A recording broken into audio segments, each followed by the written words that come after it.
আমরা কি পড়ছিলাম? ল্যাপ্লেস করাইছিলেন একটু। হ্যাঁ, ল্যাপ্লাস ট্রান্সফরমেশন করছিলাম, এই তো মনে আছে।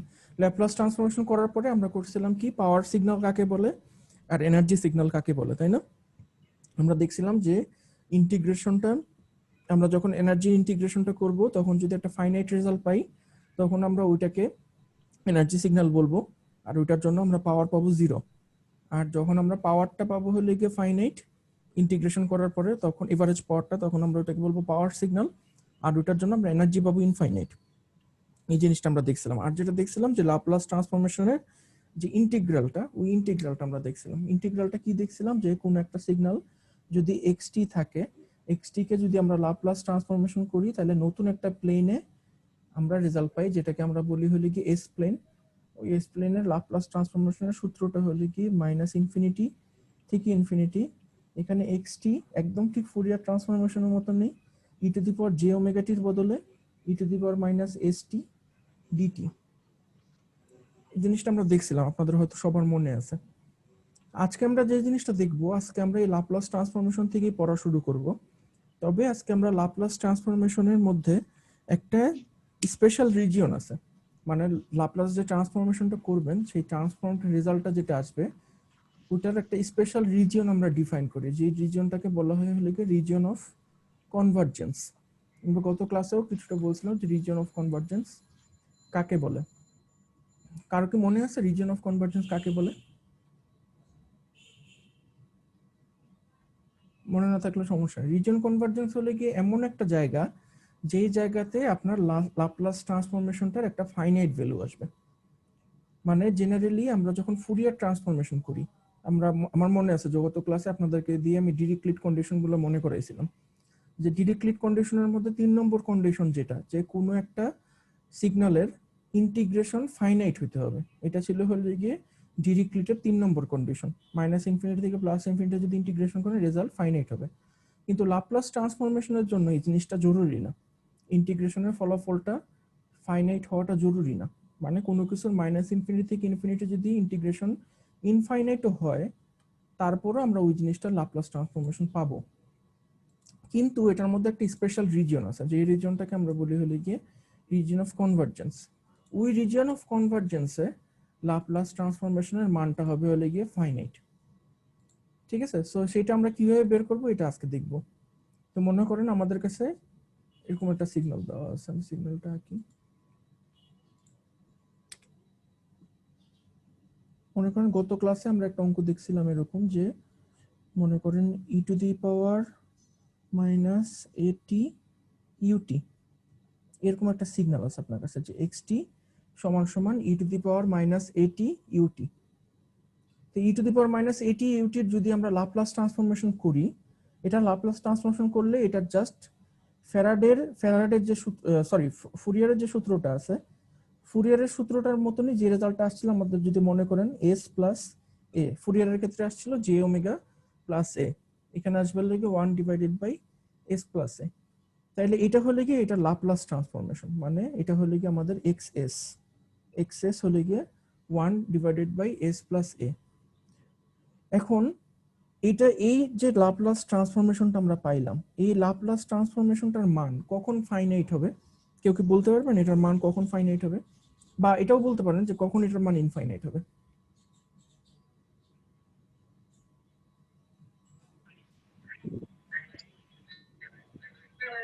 খুব সহজ, এত কঠিন না।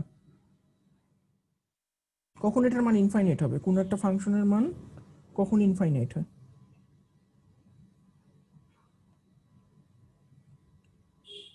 বুঝতে এস জিরো পারতেছেন না? হলে, কি জিরো হলে ইনফাইনাইট হবে? এস জিরো হলে, এস জিরো হলে তো 1/a হবে। এস জিরো হলে 1/a হবে না? আর একটু চিন্তা করে বলেন, পারবেন তো? এটা তো সহজ, এমন কঠিন কিছু না। বলেন। এরকম কোশ্চেন কিন্তু ভাইভাতে থাকবে, এটা কিন্তু খুবই সহজ কোশ্চেন। এস জিরো মাথায় আসছে কেন? আপনি কেন বললেন এস জিরো হলে ইনফাইনাইট হবে?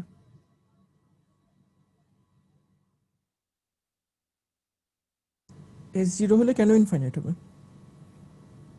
কেন মনে হলো আপনার এটা? এটা বলেন, তাহলে তো উত্তরটা পেয়ে যাবেন।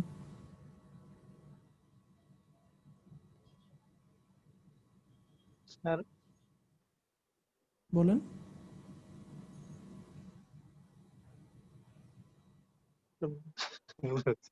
মানে এত কিছু থাকতে আপনি S0 বললেন কেন? আমি তো এইটাই অবাক হচ্ছি আর কি।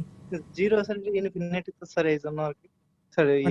মানে 1/0 মানে ইনফিনিটি, তাই না? এইরকমই স্যার। কোনো কিছুকে যদি আমরা 0 দিয়ে ভাগ করি, তাহলে আমরা এমন একটা রেজাল্ট পাই যেটা আনডিফাইন্ড, মানে আমরা জানি না যে আসলে এটার ফলাফলটা কি, এই জন্য আমরা ওটাকে বলি ইনফিনিটি, অসীম। তো 1/0 হইলো সেটা হবে ইনফিনিটি। এখন 1/0 হইতে হলে কিসের ভ্যালু 0 হইতে হবে? এস প্লাস স্যার টি এর এর ভ্যালু, ভ্যালুটা 0 হওয়া লাগবে। এস প্লাস এর ভ্যালু 0 হওয়া লাগবে।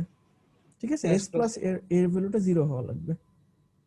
তো এস প্লাস এর ভ্যালু 0 হওয়া মানে কি? এস সমান সমান মাইনাস এ। বুঝতে পারছেন? জি স্যার। এস সমান সমান মাইনাস এ যখন হবে, তখন এই ফাংশনটার ভ্যালু হবে হলে কি ইনফাইনাইট। তার মানে ওই জায়গাতে এই জিনিসটা কনভার্জ করবে না, এই লাপ্লাস ট্রান্সফরমেশনটা এই জায়গাতে কনভার্জ করবে না। এই সিস্টেমটা হবে হলো কি একটা আনস্টেবল সিস্টেম। বুঝতে পারছেন? Unstable system.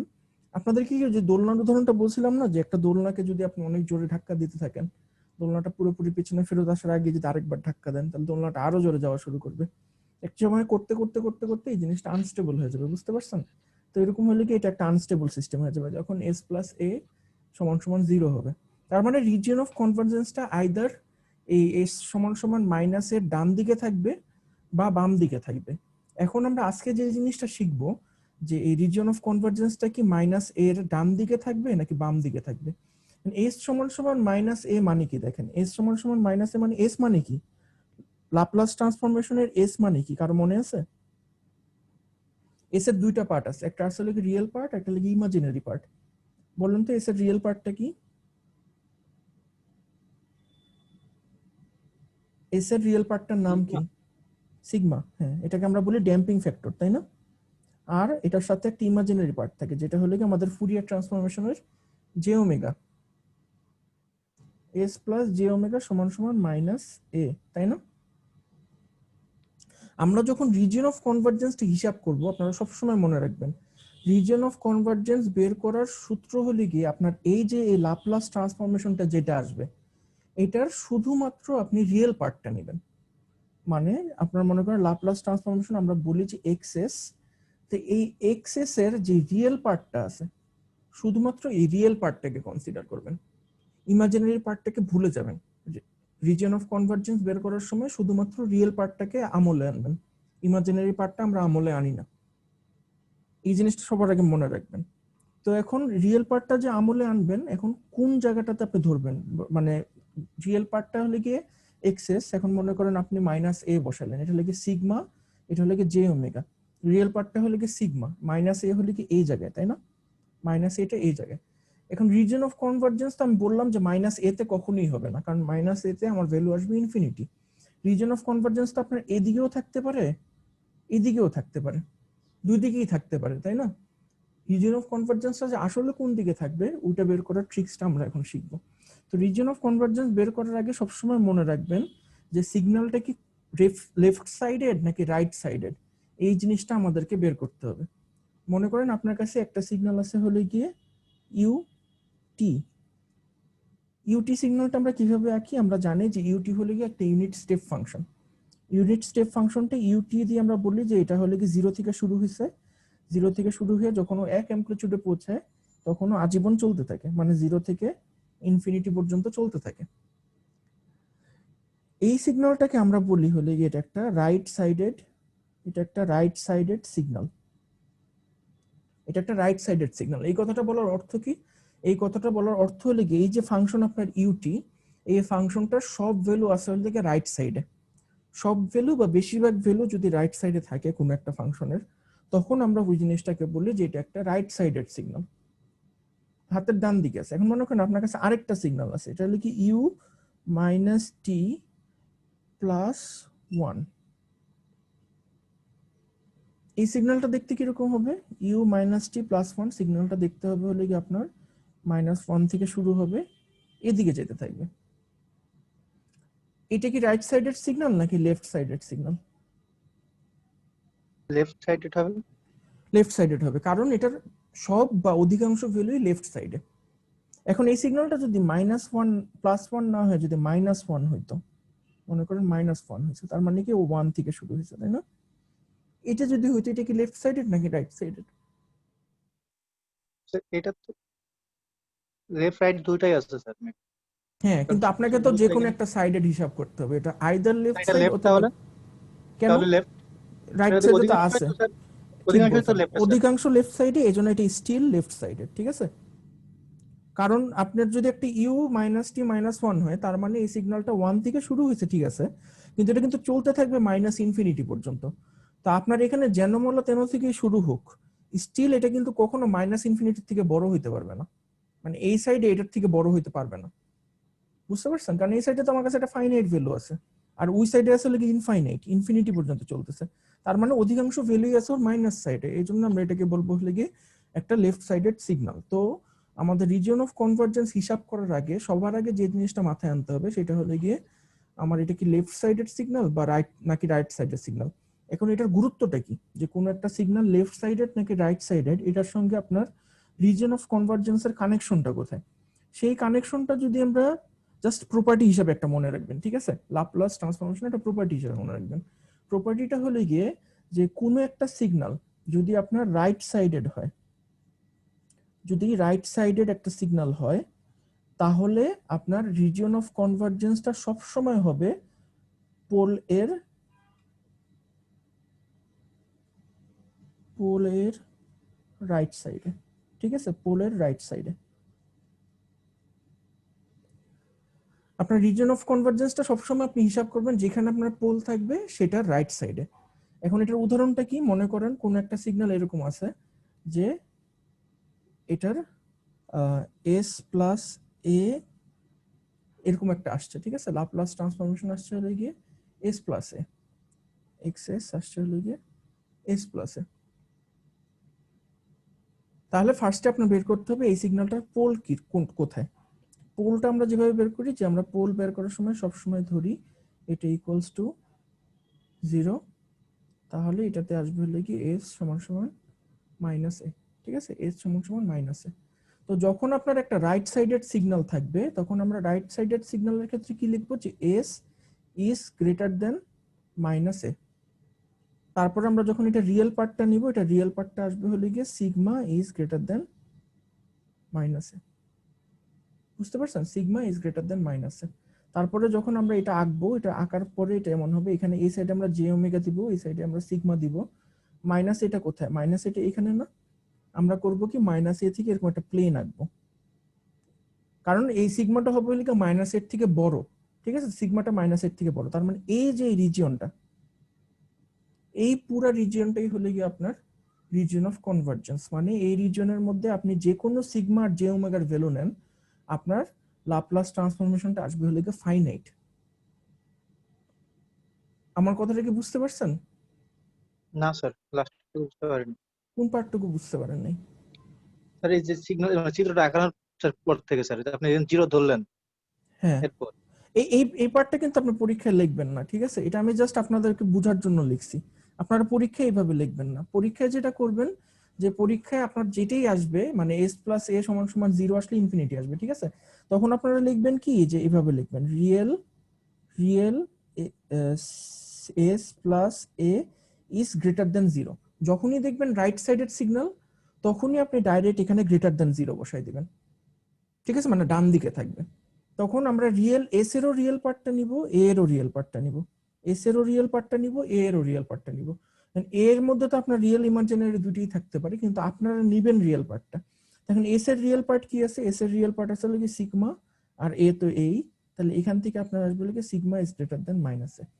পরীক্ষাতে আপনারা যখনই দেখবেন যে আপনার একটা রাইট সাইডের সিগন্যাল আসছে, তখন আপনারা সুন্দর এখানে একটা গ্রেটার দেন 0 সাইন বসাই দিবেন, যখন দেখবেন রাইট সাইডের সিগন্যাল, ঠিক আছে?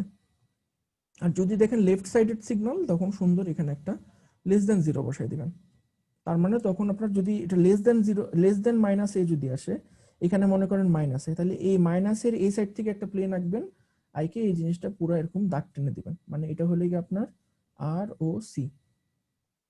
রিজন অফ কনভার্জেন্স মানে এই রিজিয়নে আপনি যেই সিগমার মান নেন আর যে ওমেগার মান নেন সেখানেই আপনার লাপ্লাসের একটা ফাইনাইট ভ্যালু আসবে লাপ্লাস ট্রান্সফরমেশনের। কারো কি কোনো কোশ্চেন আছে? স্যার আমার একটু কোশ্চেন আছে। বলেন। স্যার আমার ওই ল্যাপ্লাস ট্রান্সফরমেশনটা নিয়ে একটু প্রবলেম হচ্ছে, সেটা হচ্ছে যে ওই যে আমরা ল্যাপ্লাস ট্রান্সফরমেশন থেকে 1/s + a যেটা বের করছি ওইটা আচ্ছা, ট্রান্সফরমেশনটাই আমি বুঝতে পারছি আপনার কোশ্চেনটা, একটু ওইটাতে আমরা একটু পরে আসি, ঠিক আছে? আরেকবার। আমরা এই কন্টেন্টটা শেষ করে তারপর ওইটাতে আসবো না। আচ্ছা, তো এই প্রপার্টিটা আমাদের সবার আরওসি বের করার আগে মনে রাখতে হবে। এটা আপনাদের ভাইভাতেও জিজ্ঞেস করা হবে, ভাইভাতে খুব কমন কোশ্চেন যে আপনার আরওসি একটা রাইট সাইডেড সিগন্যালের আরওসি কোথায় হবে, তখন আপনারা বলবেন যে ওই ট্রান্সফরমেশনটার পোল যেখানে ওই পোলের রাইট সাইডে হবে হলে কি আরওসি, লেফট সাইডের হলে পোলের লেফট সাইডে হবে হলে কি আরওসি। এটা গেলে হলে কি 1 নম্বর। আর 2 নম্বর প্রপার্টিটা আমাদের যেটা মনে রাখতে হবে যে আরওসি কখনো আপনার পোলে হবে না, মানে যেই জায়গাতে আপনার s প্লাস a সমান সমান 0 এই জায়গাটাতে কখনো আপনার আরওসি হবে না, মানে s সমান সমান -a সবসময় আরওসির বাইরে থাকবে, আওতামুক্ত থাকবে। মনে করেন এখানে একটা জায়গায় আপনি -a পাইছেন, আপনি মনে করেন এই রাইট সাইড পুরাটা হলে কি আপনার আরওসি। তো আপনি যখন আরওসি আঁকবেন কখনো এই এ বরাবর লাইন টানবেন না, কারণ এই এটা কখনো আপনার এই জিনিস এই জায়গাটা আরওসির আওতামুক্ত, ঠিক আছে? সো আমাদের আরওসিটা আঁকা শুরু করতে হবে এর পাশ থেকে। এই জায়গাটাতে আমার ফাংশনের মান ইনফাইনাইট, এই জন্য আমরা এই জিনিসটাকে আরওসির আওতামুক্ত রাখবো। তোমরা একটা এক্সারসাইজ করে এই দুইটা প্রপার্টি জানলে আপনাদের চলবে, একটা এক্সারসাইজ করলে আপনাদের আশা করি এই জিনিসটা সহজ হয়ে যাবে। বই থেকে একটা এক্সারসাইজ করি।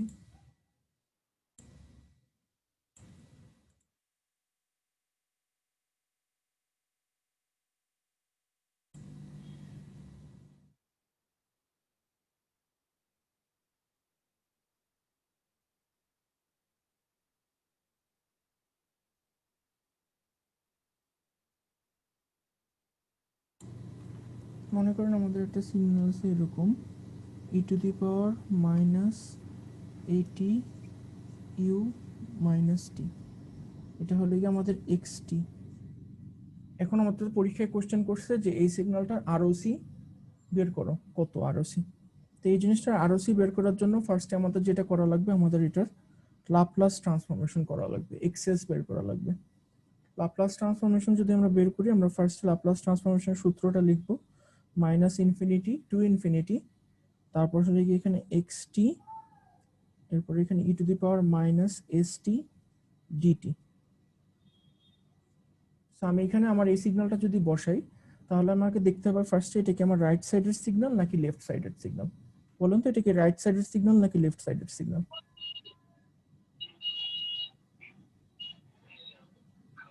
u-t লেফট সাইডে সিগন্যাল। লেফট সাইডের সিগন্যাল। তো লেফট সাইডের একটা স্টেপ ফাংশনের সঙ্গে আপনি যদি যা কিছুকেই গুণ করে দিবেন সেই জিনিসটা তো লেফট সাইডেডই হয়ে যাবে, তাই না? মানে e⁻−t মনে করেন এই সাইডে এরকম, এই সাইডে এরকম e⁻−80 e⁻−80। এখন এই ইউটিটার সঙ্গে আপনি যখন গুণ করবেন, ইউটির তো এই সাইডে সব 0, তাই না? আর এই সাইডে শুধু ভ্যালু আছে, তাহলে এটা অটোমেটিক নাই হয়ে যাবে না, 0 হয়ে যাবে না? তার মানে থাকবে হলো শুধুমাত্র এই সাইডের ভ্যালুটা, ওই সাইডের ভ্যালুটা আর থাকবে না, কারণ ওই সাইডে ইউটির ভ্যালু 0। সো ইউটির ভ্যালু যদি 0 হয় এখানে সবকিছু 0 হয়ে যাবে, এই জায়গাটা আর থাকবে না। সো আমাদের এই জিনিসটা হয়ে যাবে একটা ওয়ান সাইডেড এক্সপোনেনশিয়াল ফাংশন, যেটা আপনারা বললেন যে এটা হলো কি লেফট সাইডেড।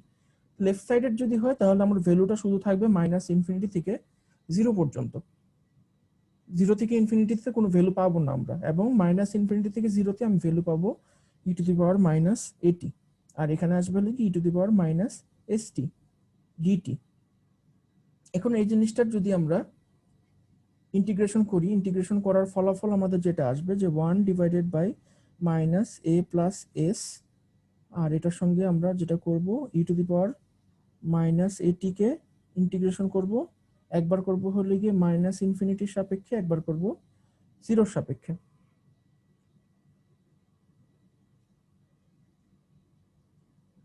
ঠিক আছে?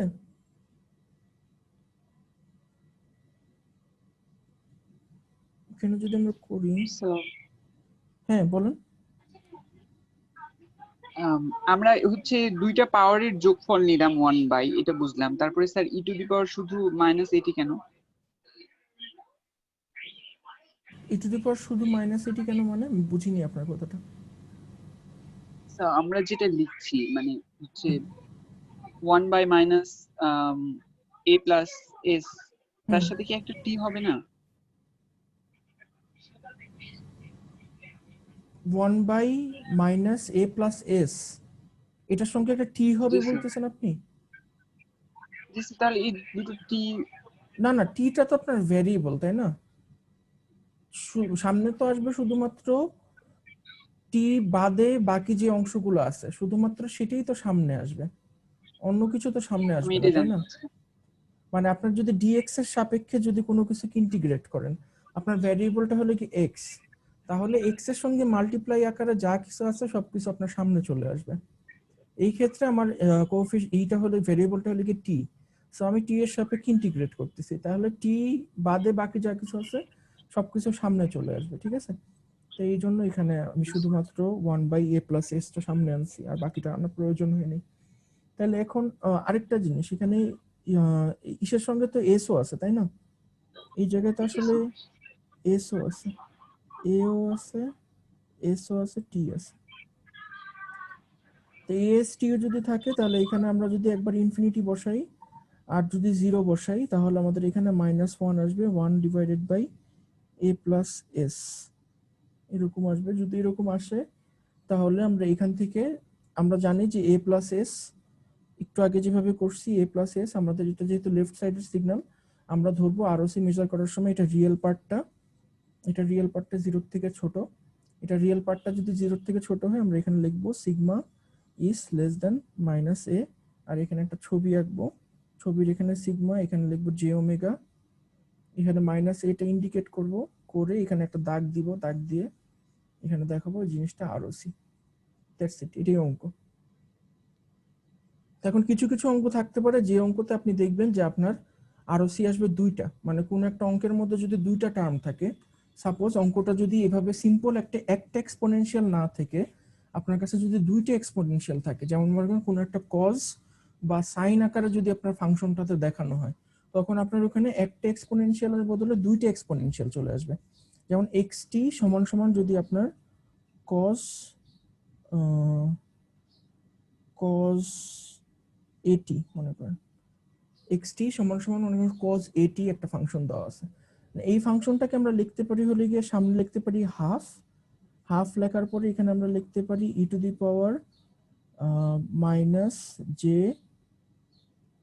এ omega t plus e to the power plus j a omega টি।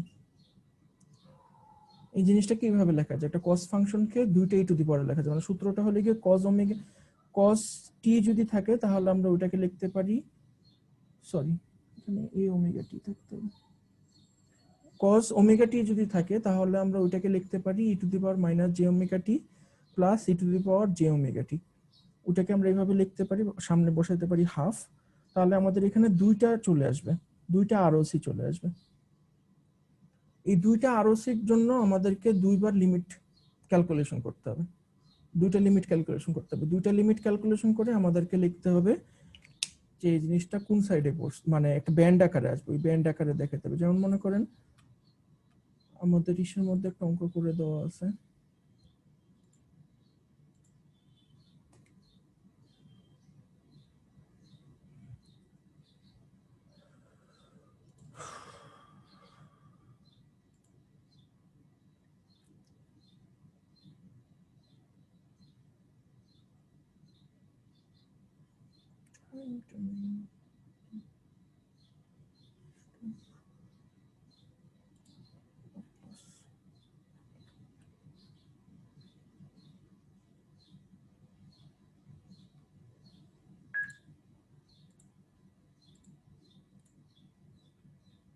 দেখেন আমাদের বইয়ের মধ্যে একটা অঙ্ক করে দেওয়া আছে, যে অঙ্কটাতে দেখবেন আপনাদের দুইটা এক্সপোনেনশিয়াল ফাংশন আছে, যে এক্সটি সমান সমান 3 e to the power -2t ut minus 2 e to the power -t ut। So আপনারা যদি এখানে দুইটাই ই টু দি পাওয়ার দেখেন তখন এটা দেখি ইনস্ট্যান্টলি আমরা বুঝতে পারতেছি এখানে আমাদের দুইটা ডিস্টিংক্ট আরওসি থাকবে। যে আমরা যদি এটাকে লাপ্লাস ট্রান্সফরমেশন করি এক্সএস যদি করি, এক্সএস করলে আমাদের এখানে মাইনাস ইনফিনিটি থেকে ইনফিনিটি আমরা এই পুরো জিনিসটাকে ইন্টিগ্রেট করব। ইন্টিগ্রেট করার পরে আলটিমেটলি আমাদের রেজাল্ট আসবে এটা যে এক্সএস সমান সমান 3 divided by s plus 2 minus 2 divided by s plus 1। তার মানে এই দুইটা সিগন্যাল দুইটা ডিফারেন্ট কন্ডিশনে আমার ইনফিনিটি হবে। এই প্রথম যে টার্মটা আছে প্রথম টার্মটা ইনফিনিটি হবে যখন আমার এস প্লাস 2টা হবে 0, দ্বিতীয় টার্মটা ইনফিনিটি হবে যখন আমাদের এস প্লাস 1 সমান সমান 0 হবে। তাহলে আমাদের এখানে দুইটা আরওসি হওয়ার সুযোগ আছে। তা আমরা যদি এখানে প্রথমটার যদি এস প্লাস 2টা যদি ধরি, এই এস প্লাস 2টার জন্য আমার আরওসির কন্ডিশন এটা আমাদের রাইট সাইডের সিগন্যাল। প্রথমে আমরা দেখে নিলাম যে এই জিনিসটা রাইট সাইডের সিগন্যাল, তার মানে আমার এখানে পোলের ডান দিকে থাকবে আরওসিটা। সো এস প্লাস 2 এর জন্য আমরা এমন একটা কন্ডিশন পাবো যে sigma is greater then -2, sigma is greater দেন -2। আর এটার জন্য আমরা পাবো যে সিগমা ইজ গ্রেটার দেন -1। তার মানে আপনার দেখেন এখানে আসতেছে যে দুইটা কিন্তু একটা ফাংশনের মধ্যে এই দুইটা জিনিস যোগ আকারে আছে, বা বিয়োগটাকে আপনি যোগই বলতে পারেন এক অর্থে। সো এটা হইতেছে হলে কি গ্রেটার দেন -1 এর জন্য আরওসি, আর এটার আরওসি হইতেছে হলে কি গ্রেটার দেন -2 এর জন্য। কিন্তু আপনি যখন একবারে এটা লিখবেন, যে একবারে যখন কমন আরওসিটা লিখবেন পুরো সিগন্যালটার, তখন আপনার এমন একটা জায়গা চুজ করতে হবে যে জায়গাটার মধ্যে এই গ্রেটার দেন জিনিসটা আর লেস দেন এটা কখন বসাবো এটা একটু ক্লিয়ার করে দেন। যখন আপনার সিগন্যালটা রাইট সাইডেড হবে তখন আপনি বসাবেন গ্রেটার দেন, যখন আপনার সিগন্যালটা লেফট সাইডেড হবে তখন আপনি বসাবেন লেস দেন।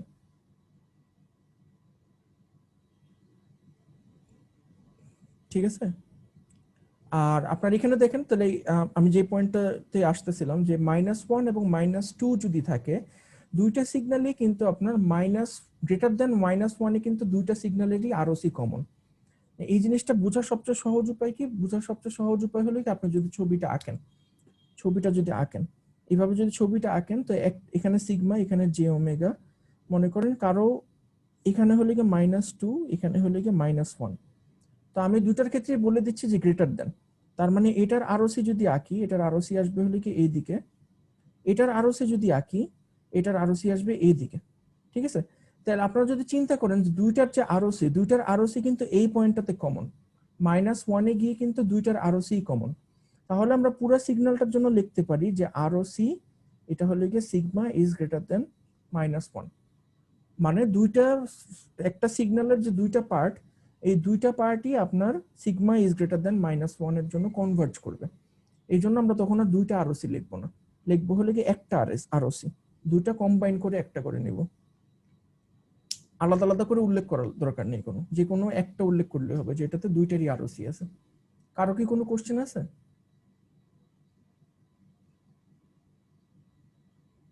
আপনারা বুঝতে না পারলে কোশ্চেন করেন, ঠিক আছে? কারণ এখান থেকে তো ভাইভাতে কোশ্চেন জিজ্ঞেস করা হবে, তখন না পারলে কেমন দেখাবে বলেন?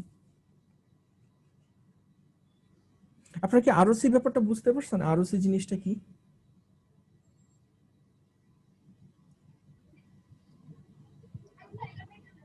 আসসালামু আলাইকুম স্যার। ওয়ালাইকুম আসসালাম। স্যার আলিকাজ বলতেছি। বলেন।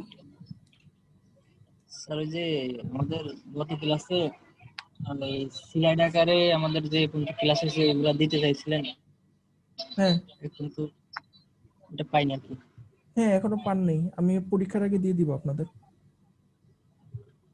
আমি আপনাদেরকে যেটা আমাদের বলতেছিলাম যে- ওই ব্যাপারে কোনো কোশ্চেন আছে আপনার? মানে আরওসির ব্যাপারে কোনো কোশ্চেন আছে? না স্যার এখন কোনো কোশ্চেন নাই, কিন্তু ওই যে ক্লাস রিভিউ করার সময় আর কি ওই জিনিসটা থাকলে পরে। এখন তো ক্লাস করতেছেন, এখন সুবিধা বলতে আর কি। পারবেন না যে বুঝতে কোনো সমস্যা হইতেছে নাকি? স্যার, নাকি এখন এখন সমস্যা শুধু নাই, এখন শুধু অ্যাটেন্ডেন্সের জন্য আসছেন? না তা স্যার অ্যাটেন্ডেন্সের জন্য স্যার বসে থাকেন। কারো কোনো কোশ্চেন থাকলে করতে পারেন আরওসি নিয়ে, ঠিক আছে? তো বইয়ের মধ্যে বেশ কয়েকটা অঙ্ক করে দেওয়া আছে, এই বইটাও আমি আপনাদেরকে দিছি। আমি আপনাদেরকে ওই নোটের মধ্যে উল্লেখ করে দিব যে কত থেকে কত নম্বর পৃষ্ঠাতে এই আরওসির অঙ্কগুলো করে দেওয়া আছে। তো এই বইটা বেশ ভালো, ওপেনহাইমের বইটা বেশ ভালো আপনার ইসের জন্য, এই লাপ্লাস ট্রান্সফরমেশন আর জেড ট্রান্সফরমেশনের জন্য খুব ভালো একটা বই। তো আপনারা এই বইটার থেকে পড়ার চেষ্টা করেন লাপ্লাস ট্রান্সফরমেশনটা, এটার মধ্যে অনেক অঙ্ক করে দেওয়া আছে। এবং এটার উদাহরণের মধ্যেও প্রচুর অঙ্ক এইসের মধ্যে এক্সারসাইজের মধ্যে অনেক অঙ্ক এক্সারসাইজ আকারে দেওয়া আছে। তো আপনাদের অ্যাসাইনমেন্টের মধ্যে যে কোশ্চেনগুলো দেওয়া থাকবে মানে ওই যে পরীক্ষার জন্য, ক্লাস টেস্টের পরীক্ষার জন্য এবং অ্যাসাইনমেন্টের জন্য, ওই বেশিরভাগ কোশ্চেনই আপনারা দেখবেন এটার ইসের মধ্যে আছে, এক্সারসাইজের মধ্যে আছে। সো আপনারা যদি, আমার মনে হয় এটার এক্সাম্পল গুলো যদি করেন ল্যাপ্লাস ট্রান্সফরমেশনের জন্য, আমার মনে হয় আপনারা অ্যাসাইনমেন্টের সব অঙ্কই পারবেন। অ্যাসাইনমেন্টের কোনো অঙ্ক এর থেকে কঠিন থাকবে না, মানে এই বইয়ের মধ্যে যেরকম অঙ্ক করে দেওয়া আছে। স্যার বইটার নাম কি? বইটা আমি আপলোড করে দিছি, এটা হলো কি অ্যালান ভি ওপেনহাইমের সিগন্যাল এন্ড সিস্টেমস। এটা দেখবেন যে আপনাদের ক্লাস ওয়ার্ক যে সেকশনটা আছে, ক্লাস ওয়ার্ক সেকশনটার মধ্যে থাকার কথা এই বইটা। আমি একটু চেক করে নিই, দাঁড়ান। ঈশা সলিমানের বইটার মধ্যে একটু কম, মানে উদাহরণ একটু কম, কিন্তু ওপেনহাইমের বইটার মধ্যে অনেক উদাহরণ করে দেওয়া আছে। এই জন্য আমার মনে হয় যে এই বইটা পড়লে আপনাদের বেশি লাভ হবে। দাঁড়ান আমি দেখি আমি ওপেনহাইমের বইটা আপলোড করছি নাকি। হ্যাঁ, আমি ওপেনহাইমের বইটা আপলোড করছি, ওটা ইসে গেলেই পাবেন, আপনি ক্লাসরুমে গেলেই পাবেন।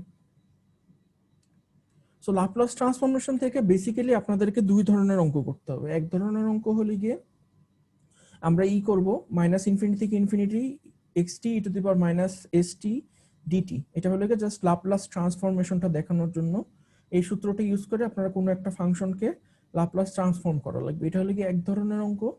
আরেক ধরনের অঙ্ক আপনাদেরকে যেটা আসতে পারে সেটা হলো গিয়ে ল্যাপ্লাস ট্রান্সফরমেশন করার পরে আপনাকে জিজ্ঞেস করা হবে যে ROC কত। তো আপনারা এই যে একটু আগে আমরা যেটা দেখালাম যে একটা সিগন্যাল কি লেফট সাইডেড নাকি রাইট সাইডেড, এটা বিবেচনা করে আমরা পোলের ডান দিকে বা বাম দিকে ROCটা বসাবো। এই ROC ক্যালকুলেশনটা আপনাদের পরীক্ষার জন্য খুবই জরুরি এবং ভাইবার জন্য খুবই জরুরি।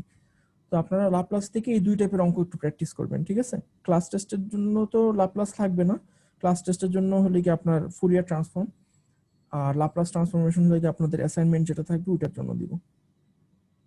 আজকে আমরা আরেকটা জিনিস দেখবো এটার সঙ্গে, সেই জিনিসটা হলে গিয়ে স্যাম্পলিং থিওরাম। ঠিক আছে, স্যাম্পলিং থিওরাম দেখিয়ে আমি মোটামুটি আশা করতেছি আমাদের সিলেবাস শেষ। স্যাম্পলিং থিওরামের পরে আমরা এই মানে এই সাবজেক্টে আর তেমন কিছু পড়ার মতো থাকবে না। তো তখন আমরা যেটা করব যে ওই রিভিউ ক্লাস করব একটা আর কি। তো স্যাম্পলিং থিওরাম পড়ার আগে আপনাদেরকে যে জিনিসটা বুঝতে হবে সেটা হলো গিয়ে আমরা কন্টিনিউয়াস টাইম সিগন্যাল আর ডিসক্রিট টাইম সিগন্যাল বলতে কি বুঝি। আপনাদের নিশ্চয়ই এই পুরো কোর্সের শুরু থেকে মনে আছে যে ডিসক্রিট টাইম সিগন্যাল আর কন্টিনিউয়াস টাইম সিগন্যালের মধ্যে পার্থক্য কি, ভাইভাতে অনেকবার জিজ্ঞেস করা হয়েছে। আপনারা কেউ কি আমাকে মনে করে দিতে পারবেন যে কন্টিনিউয়াস টাইম সিগন্যাল আর ডিসক্রিট টাইম সিগন্যালের মধ্যে পার্থক্য কি?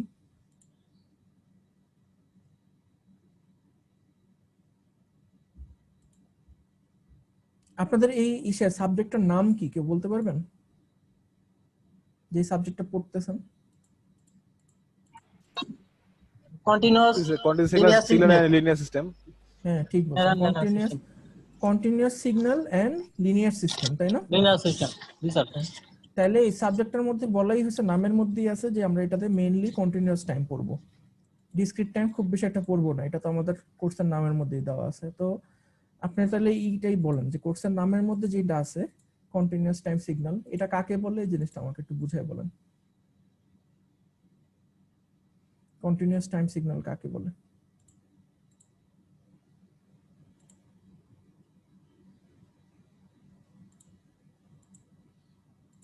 বলতে পারবেন না? কোর্সের নাম যে জিনিসটা দিয়ে, এটা তো বলতে পারার কথা সবারই। স্যার টাইমের রেসপেক্টে আমরা প্রত্যেকটা পয়েন্টে একটা করে ভ্যালু পাবো স্যার, সেটা হচ্ছে কন্টিনিউয়াস। আপনি এভাবেও বলতে পারেন, বা বলতে পারেন যে টাইমের স্কেলে আমার পুরো সিগন্যালটার মধ্যে কোনো ডিসকন্টিনিউটি থাকবে না। জি স্যার। ঠিক আছে, মানে সিগন্যালটা আজীবন ধরে চলতে থাকবে, চলতেও পারে নাও চলতে পারে, কিন্তু আপনার টাইমের রেসপেক্টে এই জিনিসটার মধ্যে কোনো ভাঙা থাকবে না। মানে একটা সাইন ওয়েভ যদি কল্পনা করেন, একটা সাইন ওয়েভ আমরা যতক্ষণ পর্যন্ত দেখতে পারি সেখানে দেখবো যে আমরা সময়ের ক্ষুদ্র থেকে ক্ষুদ্রতম পার্টও যদি নিই, আমরা দেখবো যে ওই পার্টেও আমরা একটা ভ্যালু পাবো। ঠিক আছে, মানে কোনো সময় এমন থাকবে না যেখানে আমরা কোনো ভ্যালু পাবো না। কেউ কিছু বলবেন? ডিসক্রিট কি আমরা ভ্যালু পাবো না? না, ডিসক্রিট টাইমে যে জিনিসটা হবে যে এই সিগন্যালটাকে আপনি যদি ডিসক্রিট ট্রান্সফরমেশন করেন তাহলে দেখবেন যে একটা নির্দিষ্ট ইন্টারভাল পর পর আপনার সিগন্যালটার ভ্যালু থাকবে এবং এর মধ্যবর্তী অংশগুলোতে আমাদের কোনো ভ্যালু থাকবে না।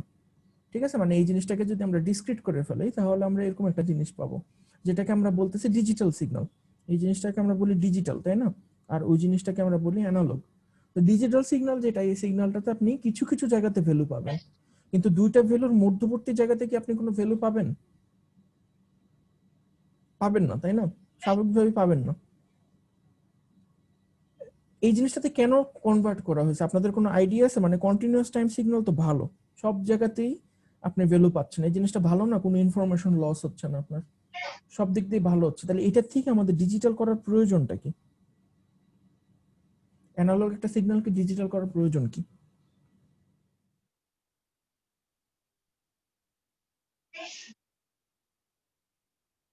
আমাদের মোবাইল কমিউনিকেশন বলেন, কম্পিউটারের ভিতরে যত কমিউনিকেশন হচ্ছে যেটা বলেন, সবকিছু তো এখন হয় ডিজিটাল কমিউনিকেশন, তাই না? আমরা অ্যানালগ থেকে ডিজিটালে কেন শিফট করলাম? সুবিধা কি?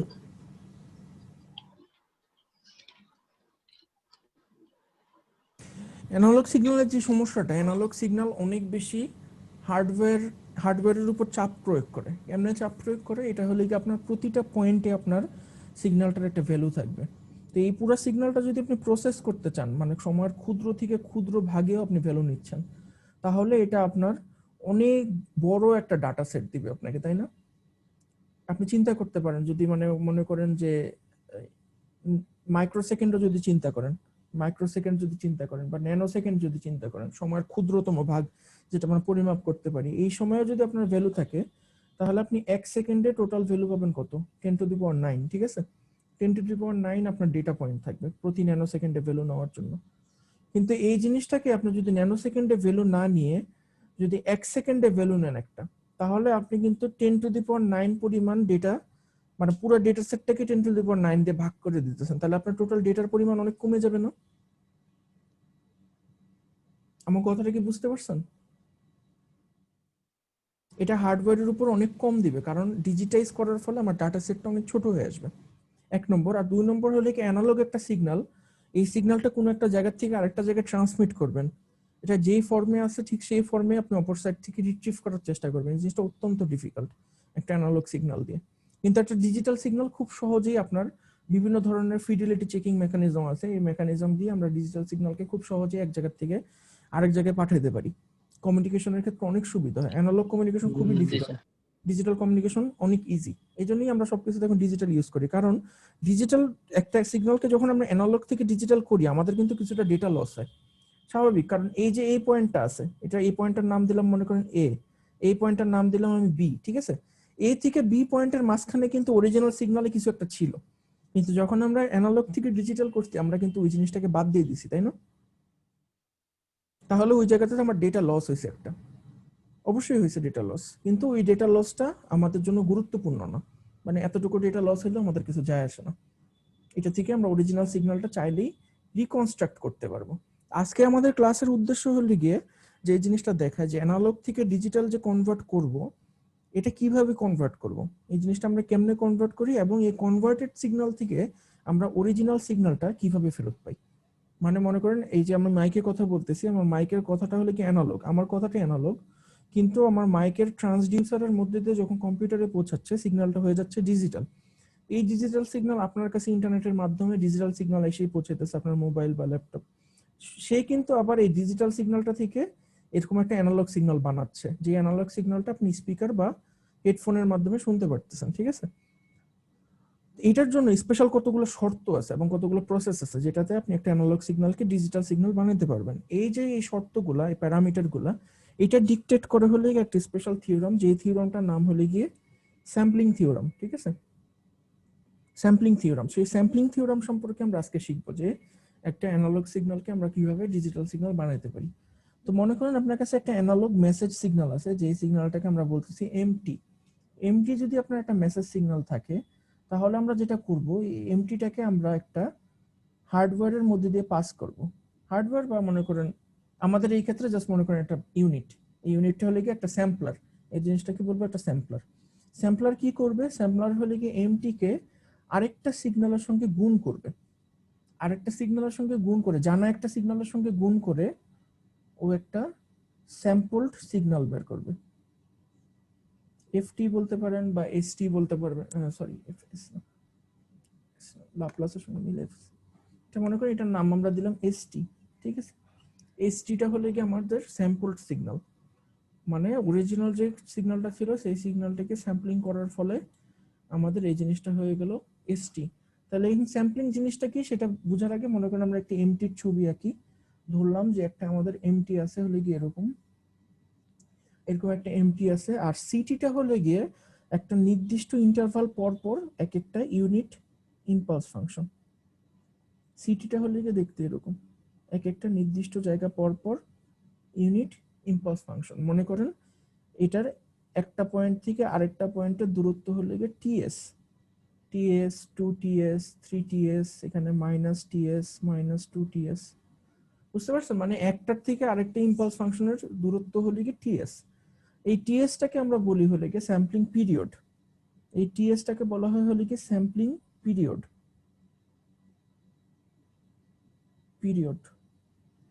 Sampling period. আর আপনার এই টিএসটাকে যদি আমরা উল্টা করি 1/ts যদি করি, তখন ওইটাকে আমরা বলি হলে গিয়ে স্যাম্পলিং ফ্রিকোয়েন্সি। আপনারা কখনো স্যাম্পলিং ফ্রিকোয়েন্সি কথাটা শুনছেন? এটা অনেক প্রচলিত একটা কথা, স্যাম্পলিং ফ্রিকোয়েন্সি। কেউ কখনো শুনছেন স্যাম্পলিং ফ্রিকোয়েন্সি কথাটা?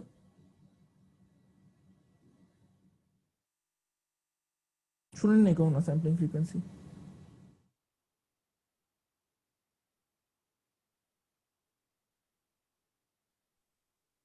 আপনারা মোবাইলে গান শুনেন?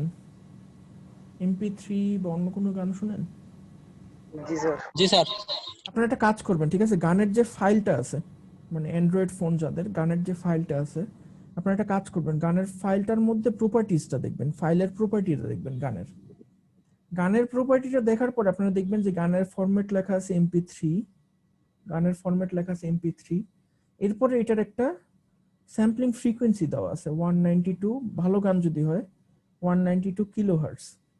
একটু বের করে দেখেন তো, এরকম দেখেন নাকি 192 কিলোহার্টজ? স্যার এরকম আছে স্যার। আছেন, দেখছেন না? জি স্যার, আছে আছে। এটা হলো কি আপনার স্যাম্পলিং ফ্রিকোয়েন্সি, বুঝছেন?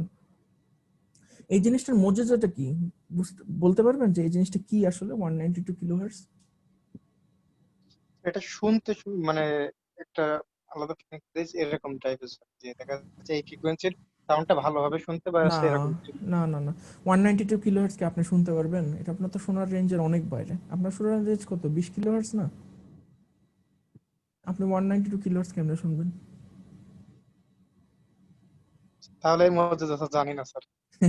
192 কিলোহার্টজটা মানে দেখবেন যে 192 কিলোহার্টজের যে সংগুলো থাকে এটা আপনার এই খারাপ যেগুলো, যেমন 128 কিলোহার্টজ, যেগুলি 128 কিলোহার্টজের থেকে কিন্তু আপনার 192 কিলোহার্টজটা শুনতে ভালো শোনায়, বেটার শোনায়। আপনারা যদি নিয়মিত ইন্টারনেট থেকে গান ডাউনলোড করেন তাহলে দেখবেন যে 128 কিলোহার্টজের থেকে 192 কিলোহার্টজের যে MP3 গুলো আছে, MP3 গুলো শুনতে ভালো শোনায়। মানে স্যাম্পলিং রেট আপনার যত ভালো, মানে একটা নির্দিষ্ট পর্যায় পর্যন্ত স্যাম্পলিং রেট যত বেশি, তত কিন্তু আপনার গানটা ভালো শোনায়। কারণ 192 কিলোহার্টজ দিয়ে আমরা আসলে কি বুঝি? মানে মনে করেন, আপনি চিন্তা করেন যে একটা সিঙ্গার একটা স্টুডিওতে গান গাচ্ছে, ঠিক আছে? একটা সিঙ্গার একটা স্টুডিওতে গান গাচ্ছে। সিঙ্গার স্টুডিওতে তো আপনারা দেখছেন যে মাইক্রোফোনের সামনে গান গায়, একটা বদ্ধ একটা রুমের মধ্যে মাইক্রোফোনের সামনে গান গায়, তাই না?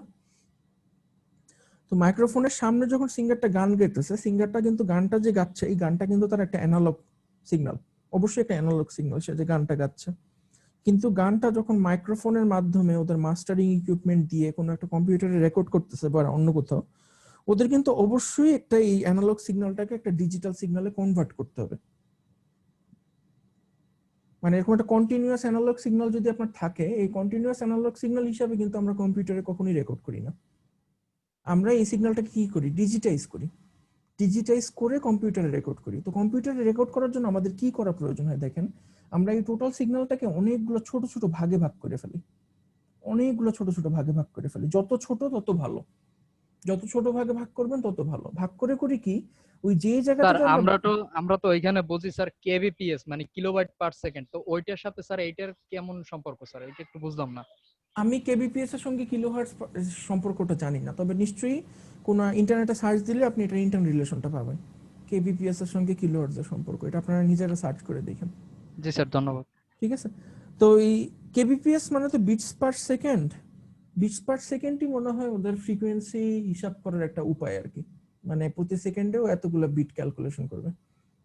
ওটা অনেকটা মানে ফ্রিকোয়েন্সির মতো নিয়ে, মানে এক অর্থে কিলোহার্টজ হিসাবেও মনে হয় লেখা যায় চাইলে। তো ওইখানে যে জিনিসটা করে, ও টাইমের স্কেলটাকে অনেকগুলো ছোট ছোট ভাগে ভাগ করে ফেলে। এটাকে বলা হয় কি স্যাম্পলিং। মানে ও বেসিক্যালি কি করতেছে, ও ছোট ছোট ভাগগুলো করে যেটা করে যে কম্পিউটারে যখন রেকর্ড করে তখন কি করে, এই যে ছোট ছোট ভাগে ভাগ করে ফেলালো, শুধুমাত্র ওই জায়গাগুলোর যেই অ্যাম্পলিটিউড, শুধুমাত্র ওই জায়গাগুলোর অ্যাম্পলিটিউডও মনে রাখে, মানে ডিসক্রিট ভাগ করে। বুঝতে পারছেন? মানে জিনিসটাকে কন্টিনিউয়াসলি মনে না রেখে, কন্টিনিউয়াসলি মনে রাখলে তো অনেক ডাটা সেট, প্রচুর ডাটা হয়ে যাবে। তো এটা না করে ও করে কি, একটা নির্দিষ্ট ইন্টারভাল পর পর ডাটাগুলোকে রেকর্ড করে, মানে যে আর্টিস্ট গান গাইতেছে ওর গানের ডাটাটা রেকর্ড করে। এখন যে মাস্টারিং ইকুইপমেন্ট থাকে স্টুডিওতে, ওরা অনেক হাই বিট পার সেকেন্ডে বা কিলোহার্টজে ডাটাটাকে স্যাম্পল করে, মানে অনেক ডেটা থাকে ওদের, প্রচুর ডেটা থাকে, মানে মোটামুটি বলতে পারেন লসলেস থাকে, অলমোস্ট লসলেস থাকে, কোনো কম্প্রেশন হয় না ওরা ওইখানে যে ডাটাটা রেকর্ড করে। কিন্তু আপনি যখন ইন্টারনেট থেকে MP3টা ডাউনলোড করেন, আপনি যদি লসলেস ফরম্যাটে একটা গান ডাউনলোড করতে চান, আপনার লসলেস ফরম্যাটে গানের সাইজ হবে হলে গিয়ে 30 থেকে 50 MB পর্যন্ত সাইজ হবে আপনার। বুঝতে পারতেছেন কত বড় বড় গান? কিন্তু আপনি যে এক একটা MP3 ডাউনলোড করেন, MP3 সাইজ কত হয়? 3-4 MB 3 MB 4 MB, তাই না? তখন ওগুলাকে যেটা করা হয় যে আপনার লসলেস ফর্মে যে গানটা রেকর্ড করা হয় ওটার থেকে আবার স্যাম্পল করে, ওটার থেকে আবার স্যাম্পল করে সবগুলা, মনে করেন অনেক ডেটা আছে আপনার অরিজিনাল গানটার মধ্যে, অনেক ডেটা আছে। তো আপনার মানে ইন্টারনেটের যারা গানটাকে পাবলিশ করে, মানে চোরাই সাইট গুলোতে যারা গানগুলোকে পাবলিশ করে, ওরা করে কি, এই যে মাঝখানের ডেটাগুলোকে মুছে ফেলে। তাহলে কি হলো, আপনার ডেটা পয়েন্টের সংখ্যা আরো কমে গেল না? তখন ওটার সাইজটা আরো কমে আসে, ফাইলটার সাইজ আরো কমে আসে। তখন আমরা বলি যে ফাইলটাকে কম্প্রেস করা হয়েছে। স্টিল আপনি গানটা সেমই শুনতে পারবেন, কিন্তু গানের যারা এক্সপার্ট লিসেনার, ওরা ওই দুইটা গানের মধ্যে ডিফারেন্স করতে পারবে। এই 50 MBর একটা ফাইল আর 5 MBর একটা ফাইলের মধ্যে যারা গান শুনে অভ্যস্ত নিয়মিত, ওরা ডিফারেন্সটা টের পাবে যে আপনার গানটা লসি। তাহলে যে আর এই ওখানে তো স্যার গানগুলো বিটের আছে, ট্রান্সফার হয় স্যার, বিটের ওই যে বিটটা স্যার, বিটের স্যার একটু হেরফের হয়, কিন্তু স্যার বাকিটা তো সব ঠিকই থাকে। বাকিটা সব ঠিক থাকে না, মাঝে মাঝে কয়েকটা বিট করে বাদ দিয়ে দেয়। তো স্যার মাঝে তাহলে মাঝে যে যদি 8 বিট গানগুলো পাওয়া যায় ওগুলো থেকে স্যার অ্যাড করা হয় স্যার? বুঝি না 8 বিটের ওগুলোতে গানগুলোতে কি করা হয়? ওগুলোকে আরো অ্যাড করা হয় যে ফ্রিকোয়েন্সি এটা, কারণ ওটা তো আরো তো বেশি ভালো শোনায়, বা যেই মেইন ভিডিও অ্যাড মানে করা মেইন হয় না, গানের ওটা থেকে। হলে গিয়ে কম লস হয়, ওটাতে কম লস হয়। মানে অ্যাড তো করা সম্ভব না, আপনি যে গানটা গানই নেই ওটা কি অ্যাড করবেন আপনি? হ্যাঁ সেটাই তো কথা স্যার, অ্যাড তো কিন্তু ওটা আরো করতে ভালো পারবেন না, মানে শোনায়। কম লস হয়।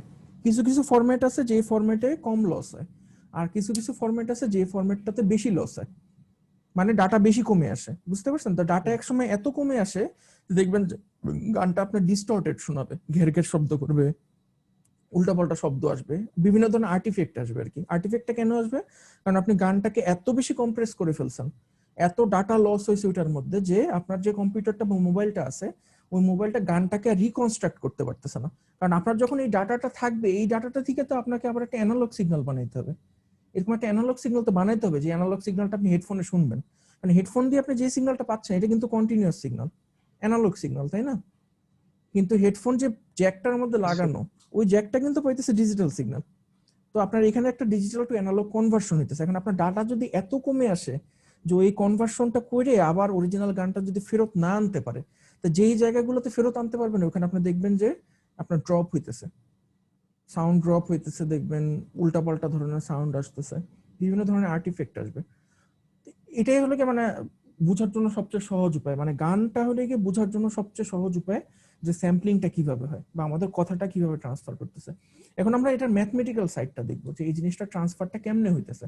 মনে করেন এমটিতে আমার এখানে আমি যে সিগন্যালটা আঁকলাম এরকম একটা সিগন্যাল আছে, তো আমি এই সিগন্যালটাকে করবো কি, এই সিগন্যালটাকে এই সিগন্যালটা দিয়ে গুণ করব, যেটার প্রত্যেকটা পয়েন্টে একটা ইউনিট ইম্পালস ফাংশন আছে। তো সিটিটাকে আমরা কিভাবে প্রকাশ করতে পারি?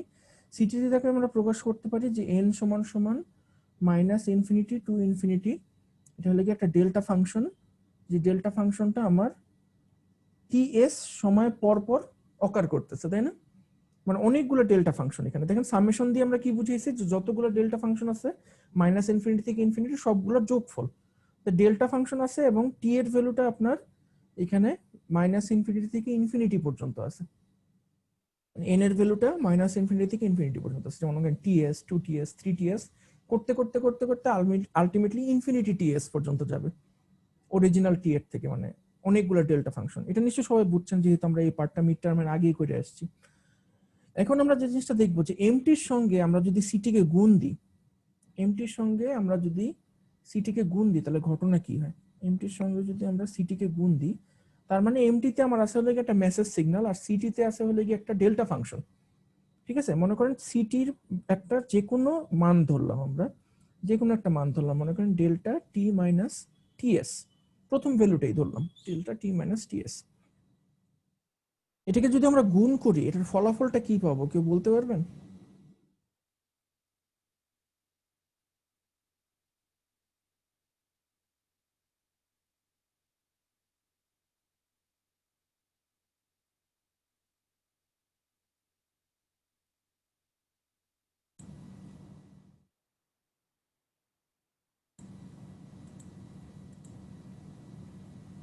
এটা কোন কোন প্রপার্টি থেকে আমরা বুঝতে পারি ডেল্টা ফাংশনের?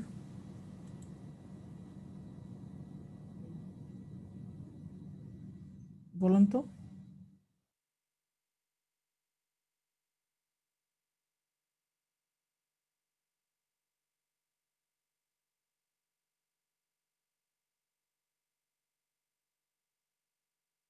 কারো মনে আছে ডেল্টা ফাংশনের সঙ্গে কোন একটা এক্সটি কে গুণ দিলে কি হয়?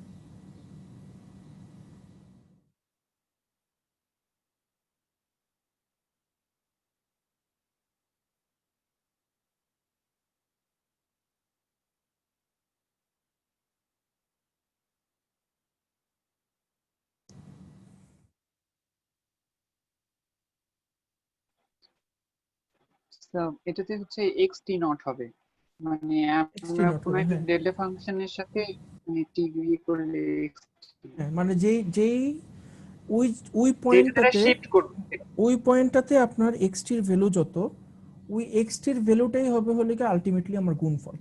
তার মানে আমি যদি এটার সঙ্গে এটাকে গুণ দিই তাহলে এসটিটা দেখতে যেটা হবে, এসটিটা দেখতে বেসিক্যালি হবে টিএস পরিমাণ পর পর আমার কতগুলা এক্সটি এর মান, মানে এই ক্ষেত্রে এমটি এর মান।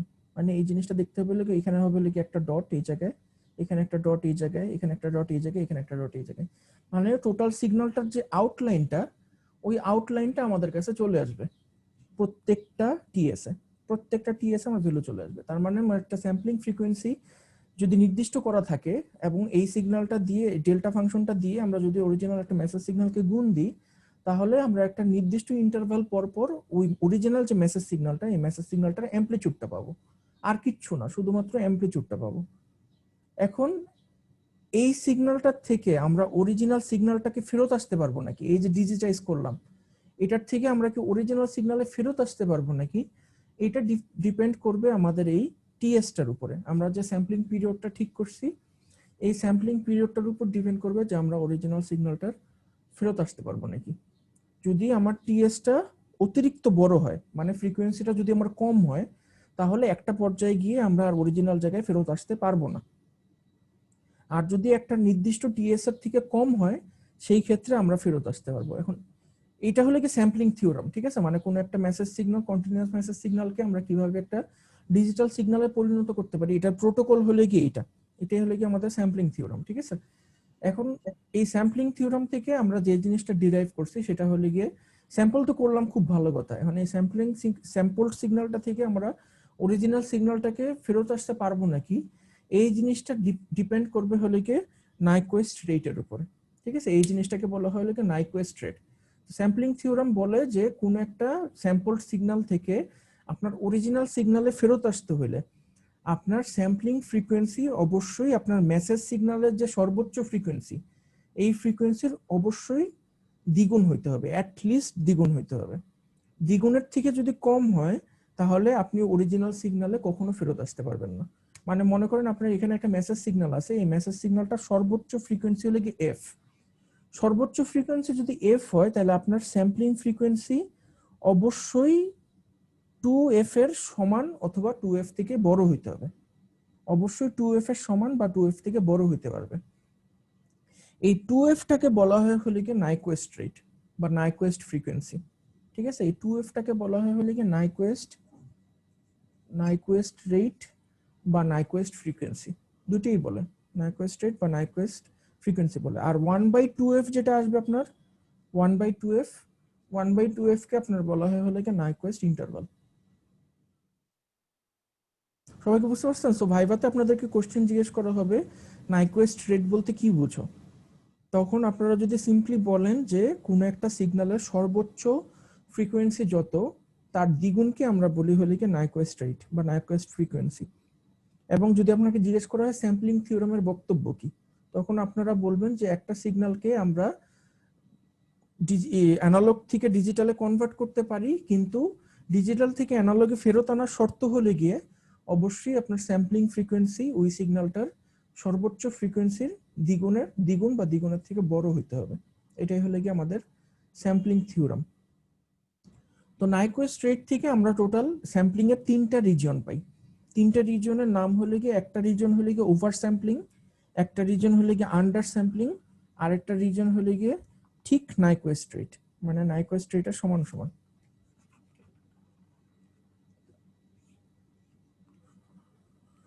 এই জিনিসটা আপনাদের ভাইভাতে জিজ্ঞেস করা হবে, অ্যাসাইনমেন্টের কোশ্চেনও থাকবে যে একটা হলো গিয়ে আপনার আন্ডার স্যাম্পলিং, একটা থাকবে হলো গিয়ে আন্ডার স্যাম্পলিং, একটা থাকবে হলো গিয়ে ওভার স্যাম্পলিং, আর একটা থাকবে হলো গিয়ে নাইকুয়েস্ট রেট। আন্ডার স্যাম্পলিং আমরা কখন বলবো যে একটা সিগন্যালকে আন্ডার স্যাম্পলিং করা হয়েছে, যখন আপনার এই স্যাম্পলিং ফ্রিকোয়েন্সিটা আপনার 2f এর থেকে কম হবে, মানে ওই সিগন্যালটার মধ্যে সর্বোচ্চ যে ফ্রিকোয়েন্সি আছে ওই ফ্রিকোয়েন্সিটাকে যদি আমরা 2 দিয়ে গুণ করি, আমার স্যাম্পলিং ফ্রিকোয়েন্সিটা ওর থেকে যদি কম হয়, তখন আমরা বলবো যে ওই জিনিসটাকে আন্ডার স্যাম্পল করা হয়েছে।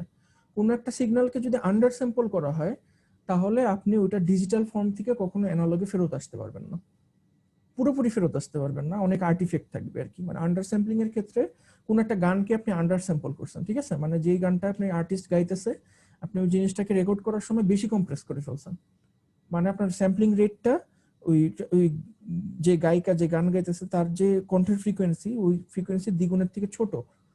সেই ক্ষেত্রে আপনার যেটা হবে, যে গানটা রেকর্ড হবে গানটা আপনি শুনতেও পারবেন, কিন্তু গানটা আপনি পরিষ্কার শুনতে পারবেন না, কারণ যেই জায়গাতে ও এই স্যাম্পলিং এর এররের কারণে, স্যাম্পলিং এর সমস্যার কারণে এই ডট মিলাইতে পারবে না। মনে করেন আমার এই জিনিসটা এরকম ভাবে নামার কথা, এখন আপনি মনে করেন মাঝখানের এই ডটগুলো মুছে দিলেন, ঠিক আছে, মাঝখানের ডটগুলো মুছে দিলেন, মাঝখানে অনেকগুলো ডট মুছে দিলেন, এখন তখন সিগন্যালটা দেখতে কেমন হয়ে যাবে? সিগন্যালটা আসার কথা ছিল এরকম, সিগন্যালটা দেখতে হয়ে যাবে এরকম, আপনি মাঝখানের ডটগুলো মুছে দিছেন এই কারণে। এখন এইখানে আপনি যে গানটা শুনবেন, এই যে গানটা, এই গানটা তো কখনোই আপনার অরিজিনাল গানটার রিপ্রেজেন্টেশন হইতে পারে না। তো এই ক্ষেত্রে আমরা বলবো যে এই জিনিসটাকে আন্ডার স্যাম্পল করা হয়েছে, মানে যতগুলো ডেটা পয়েন্ট নেওয়ার কথা ছিল আমরা অতগুলো ডেটা পয়েন্ট নিই, কম ডেটা পয়েন্ট নিছি, তখন ওই জিনিসটা হয়ে গেছে আন্ডার স্যাম্পল, ঠিক আছে। আরেকটা হতে পারে আপনার ওভার স্যাম্পলড হতে পারে। ওভার স্যাম্পলড আমরা বলি যখন এফএসটা 2f এর থেকে বড় হবে, এই জিনিসটা প্রেফারেবল, এই জিনিসটা হলে কি আমাদের রেকর্ডিং বন্য যে কোনো কিছুর ক্ষেত্রে প্রেফারেবল, যে আপনার যেই পরিমাণ ফ্রিকোয়েন্সি সর্বোচ্চ উপস্থিত আছে একটা সিগন্যালে, আপনি তার দ্বিগুণের থেকেও বেশি রেটে স্যাম্পল করতেছেন, ওই জিনিসটা আমাদের জন্য প্রেফারেবল, এটাকে আমরা বলি হলে কি ওভার স্যাম্পলিং। আর নাইকুয়েস্ট রেট হলে কি যখন আপনার এফএসটা এক্স্যাক্টলি 2f এর সমান হবে, তখন আমরা এটাকে বলি নাইকুয়েস্ট রেট। তো নাইকুয়েস্ট রেটের উদাহরণ হলে গিয়ে আপনারা অনেক সময় দেখবেন যে সিনেমা বা ভিডিওর মধ্যে আপনার গাড়ির চাকা ঘুরে বা হেলিকপ্টারের পাখা ঘুরে বা ফ্যানের পাখা ঘুরে, অনেক সময় দেখবেন যে ভিডিওর মধ্যে আসে যে পাখাগুলো কি স্থির লাগে দেখতে। কখন এই জিনিসটা খেয়াল করছেন যে পাখাগুলো কি স্থির লাগে দেখতে? অনেকগুলো ভিডিও আছে, ইউটিউবে সার্চ করলে দেখতে পারেন যে হেলিকপ্টার নামতেছে বা পাখা ঝাপটাইতেছে, দেখে মনে হইতেছে পাখাটা স্থির, পাখা ঝাপটাচ্ছে না। তখন আপনার যে জিনিসটা হয় নাইকুয়েস্ট রেটে আমরা ভিডিওটাকে রেকর্ড করি, মানে যেই ফ্রিকোয়েন্সিতে আপনার পাখা ঘুরতেছে বা যেই ফ্রিকোয়েন্সিতে আপনার গাড়ির চাকা ঘুরতেছে, আমাদের স্যাম্পলিং এর রেটটা একদম এক্স্যাক্টলি ওটার সঙ্গে ম্যাচ করে যায়। এক্স্যাক্টলি যখন ওটার সঙ্গে ম্যাচ করে যায় তখন আমরা দেখি জিনিসটি স্থির,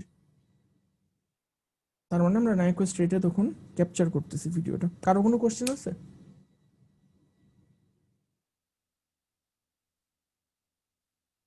ঠিক আছে, কোশ্চেন না থাকলে ভালো। আমরা ফাইনালি আরেকটা জিনিস দেখবো যে কতগুলো শর্টকাট আছে, যে এই শর্টকাট দিয়ে আমরা সহজেই একটা সিগন্যালের পরিবর্তনটা দেখে আমরা হিসাব করতে পারি যে স্যাম্পলিং ফ্রিকোয়েন্সিটা কিভাবে চেঞ্জ করতে হবে।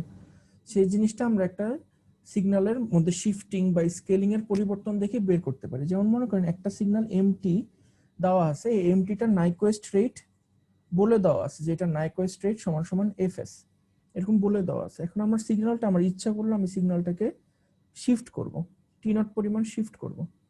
টি নট পরিমাণ যদি শিফট করি এটা নাইকুয়েস্ট রেট কত হবে কেউ কি বলতে পারবেন?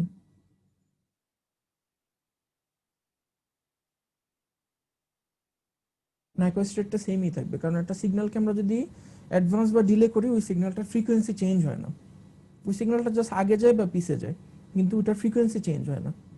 এই জন্য নাইকুয়েস্ট রেটটা সেমই থাকবে। কোনো সিগন্যালকে আমরা যদি অ্যাডভান্স বা ডিলে করি ওই সিগন্যালটা নাইকুয়েস্ট রেট সেমই থাকে। কিন্তু আমরা সিগন্যালটাকে যদি মনে করেন একটা নির্দিষ্ট একটা ফ্যাক্টর দিয়ে কম্প্রেস করে দিলাম, কম্প্রেস করলাম বা এক্সপ্যান্ড করলাম, সেই ক্ষেত্রে নাইকুয়েস্ট রেটটা কি হবে? এখন কি ফ্রিকোয়েন্সি চেঞ্জ হবে নাকি হবে না?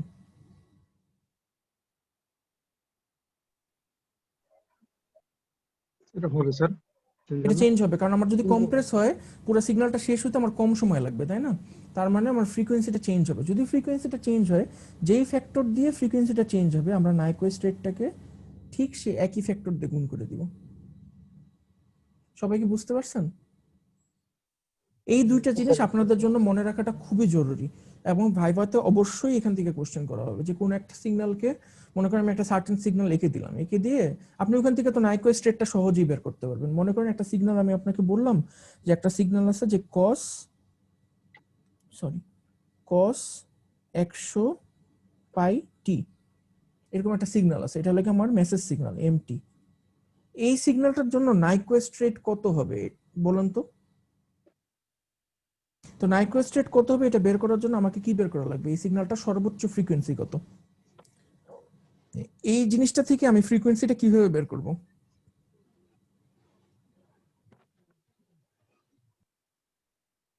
দেখেন তো এই জিনিসটা কিভাবে লেখা যায় নাকি? cos omega t, cos omega t যদি লিখি তাহলে এখানে ওমেগার মান কত? ওমেগার মান কত এখানে? 100 পাই,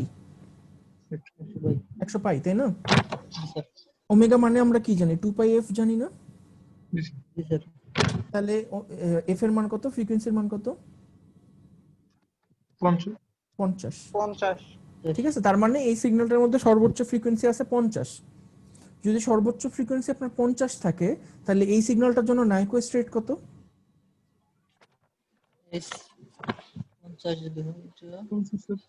50 যদি হয় তাহলে নাইকুয়েস্ট রেট কত? 100। 2f, তাই না? তার মানে এখানে আসবে হলো কি 100 হার্টজ হলে কি এটার জন্য নাইকুয়েস্ট রেট। ঠিক আছে, এখন আমি আপনারা বললাম যে এই সিগন্যালটাকে আমি 2 টাইমস কম্প্রেস করতেছি, 2 দ্বারা কম্প্রেস করতেছি। ঠিক আছে, তাহলে 2 দ্বারা যদি কম্প্রেস করি এখন নতুন নাইকুয়েস্ট রেট কত হবে? 200।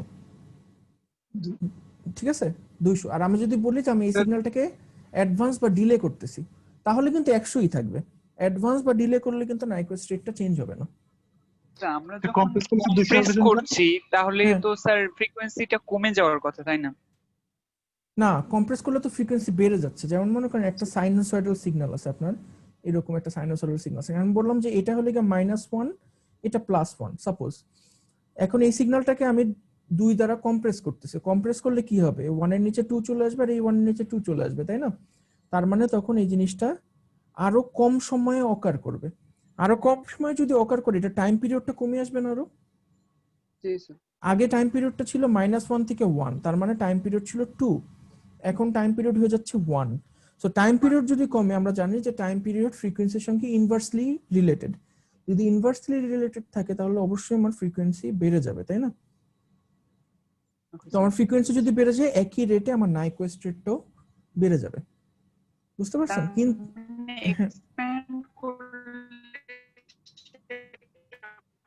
হ্যাঁ, এক্সপ্যান্ড করলে নাইকুয়েস্ট রেটটা সেই ক্ষেত্রে কমে যাবে।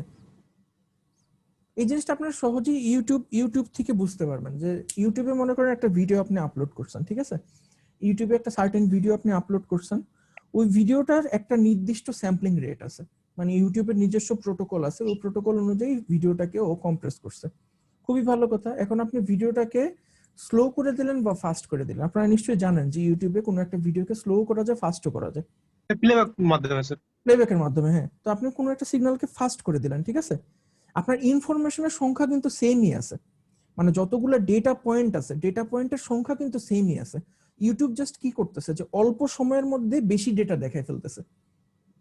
আপনি ফাস্ট করে দিলেন একটা সিগন্যালকে, মানে কি অল্প সময়ে আপনাকে বেশি ডেটা দেখাইতেছে, সাউন্ডের ডেটাও বেশি দেখাচ্ছে, ভিডিও ডেটাও, ছবি ইমেজের ডেটাও বেশি দেখাচ্ছে। তার মানে কি তখন আমরা দেখবো যে ভিডিওটা ফাস্ট মুভ করতেছে, তাই না? আবার যখন একটা ভিডিওকে আপনি স্লো করে দেন, এটার মানে কি আপনার ডেটা পয়েন্ট কিন্তু সেমই আছে, ইউটিউব কিন্তু বাইরের থেকে এনে ডেটা অ্যাড করতেছে না, টাইমটা বেড়ে যাচ্ছে, ঠিক আছে, মানে 1 মিনিটের একটা ভিডিও আপনি 2 মিনিটে দেখতেছেন, কিন্তু এটার মানে কিন্তু এটা না যে ইউটিউব বাইরের থেকে এনে ডাটা এনে লাগাচ্ছে, এমন কিন্তু না, ডেটা যা আছে সেটাই, কিন্তু আপনি জাস্ট বড় একটা ইন্টারভালে সেম ডাটাই দেখতেছেন, মানে কি একটা ডেটা পয়েন্ট থেকে আরেকটা ডেটা পয়েন্টের দূরত্ব বেড়ে যাচ্ছে।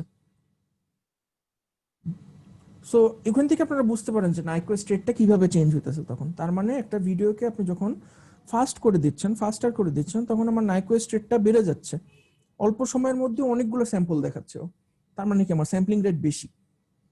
আর যখন একটা ভিডিওকে আমি স্লো করে দিচ্ছি, স্লো মোশনে দেখতে চাচ্ছি, তখন কি করতেছে, নাইকো স্টেটটাও কমায় দিতেছে, মানে কম স্যাম্পল দেখাচ্ছে আমাকে। সবাই কি বুঝতে পারছেন? তো এই দুইটা জিনিস আপনাদের ভাইভাতে অবশ্যই জিজ্ঞেস করা হবে, যে কোনো একটা কিছুকে ডিলে করলে নাইকো স্ট্রেট কিরকম হয়, আর কোনো কিছুকে কম্প্রেস করলে নাইকো স্ট্রেট কিরকম হয়, এই দুটি আপনাদের জন্য জানা জরুরি। সো আজকের ক্লাস থেকে আপনারা যেই জিনিসটা প্র্যাকটিস করবেন ভালো করে, ডিলের বিষয়টা একটু বলবেন? স্যার ডিলের বিষয়টা একটু মানে মনে করেন এই এরকম একটা সাইনোসয়েডাল সিগন্যাল আছে, ঠিক আছে, এই সাইনোসয়েডাল সিগন্যালটা আপনার -1 থেকে 1 পর্যন্ত আমরা দেখতেছি। এখন মনে করেন এই সিগন্যালটাকে আমি 1 পরিমাণ ডিলে করে দিলাম, তা আপনারা সবাই জানেন যে 1 পরিমাণ যদি আমরা ডিলে করি সিগন্যালটা চলে আসবে এখানে, 0 থেকে 2 তে চলে আসবে, এটা তো সবার জানা, তাই না?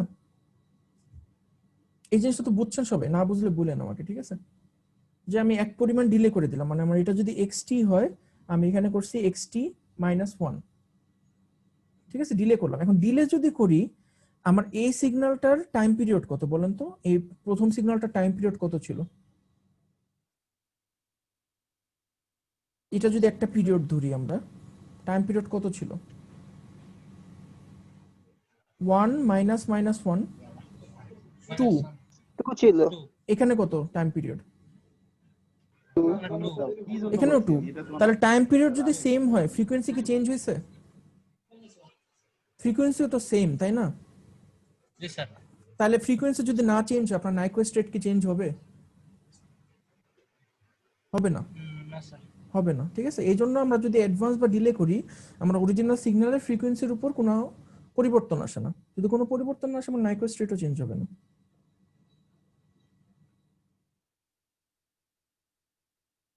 আর কারো কোনো কোশ্চেন আছে?